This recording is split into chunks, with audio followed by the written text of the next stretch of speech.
Aucune démocratie au monde ne peut légitimer le marché noir des matières premières africains pillés et déportés en Europe.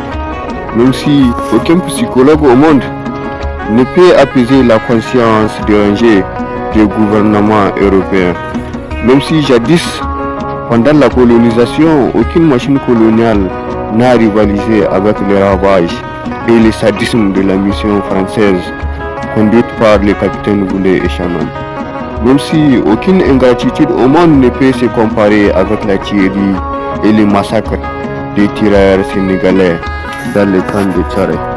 Même si aucune bêtise au monde ne peut rivaliser avec la bêtise d'un malheur diplomatique que j'ai nommé Nicolas Sarkozy par rapport à l'histoire africaine. En effet, l'Union africaine a eu le malheur d'être épaulée par l'UEMOA et la CEDEAO pour l'émergence de l'économie de l'Afrique de l'Ouest, tout en sanctifiant et en regardant avec un œil sournois le cancer du franc CFA, comme si tous les États membres de l'UEMOA ont un lot tribut à payer pour la décolonisation.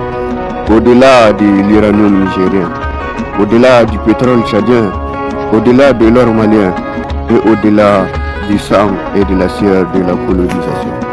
Loin de moi l'idée de dénigrer les tentatives de regroupement africain, surtout avec la balkanisation de la conférence du Berlin.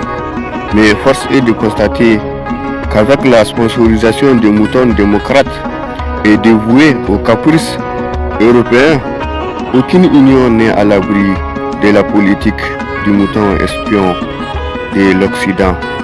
Après tout, même l'Union africaine n'a pas fait l'unanimité. À plus forte raison, l'UEMOA et la CEDEAO. Même le Conseil africain et malgache pour l'enseignement supérieur n'a pas été épargné par les ravages du néocolonialisme. Car cette dernière institution a eu le culot et le malheur de décerner un témoignage de satisfaction à un mouton du Sahel, je ne sais pas, peut-être pour avoir poussé un système éducatif archaïque et